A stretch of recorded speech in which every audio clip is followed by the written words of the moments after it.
Mun urheiluseura on pääkaupunkiseudun kinkut ja meidän bileissä syödään pulled-porkkia.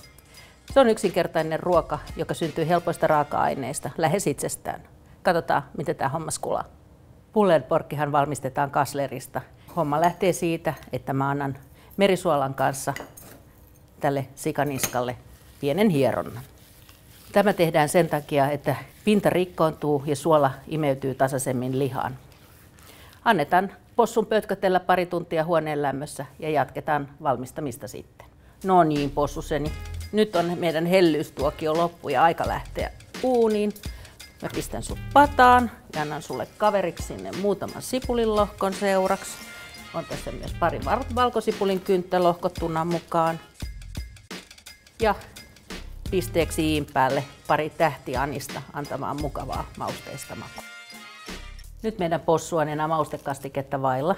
Mun alkuperäinen tarkoitus oli maustaa valmis grillikastike piparkakkumausteella, mutta vaihdoinpa ideaa lennossa ja käytänkin siihen ihan piparkakkuja. Sekoitan ne tänne grillikastikkeen sekaan ja sen jälkeen kaadetaan possun päälle. Katsotaan, että grillikastiketta on sen verran, että se peittää possun nätisti allensa. Ja nyt tämä meidän herkku onkin uunia vailla valmis. Vielä kansi kiinni ja kuuluu.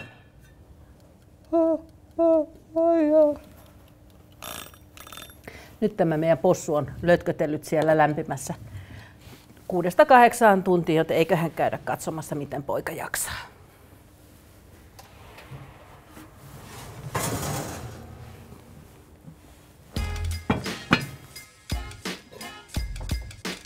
Näin lähtee meidän possukka sitten laudalle nyhdettäväksi.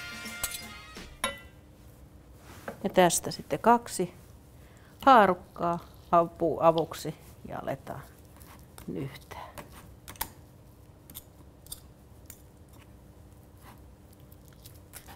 Tästä työvaiheesta näkee, mistä pulled-pork on saanut suomalaisen nimensä nyhtöpossu. Minähän tätä herraa tässä nyhdän ihan olan kanssa 2 haarukalla. Karkeusaste on makuasia. Tämä nyhtöpossu on muuten edullinen herkku isollekin jengille. Possun kasleri on erittäin kohtuuhintaista. Monet syö tän näin, mutta mä teen tästä vielä mehevämpää laittamalla tämän lihan takaisin kastikkeeseen, jossa me ollaan tää kypsennetty. Mä kysäsin Sireni Sarilta, mikä viini sopisi nyhtöpossun seuraksi. Annetaan puheenvuoro Sarille. Moi Sari. Me ollaan tänään maistelemassa täällä Wine Cellarsissa jouluisen pulled-porkin kanssa sopivia viinejä. Mitä suosittelisit niille? No mä suosittelisin pulled-porkille vaikka Chiantia, koska mitä tänään myöskin sen kanssa maistetaan tämmöistä hapokasta ja hedelmäistä, jos on napakat tanniinit, sopii oikein hyvin jouluisiin kaikkiin kinkkuihin muutenkin. Ja sitten vaikka Pinot Noir Euroopasta tai uudesta maailmasta, maun mukaan tuhdimpaa tai vähän kevyempää eurooppalaista. No siitähän se joulu sitten alkaa tullakin. Juuri näin. Kiitos. Kiitos. Monet syö nyhtöpossun hampurilais- tai hodarisämpylän välissä, mutta voihan sen pyöräyttää tortillaksi tai täyttää sillä tako.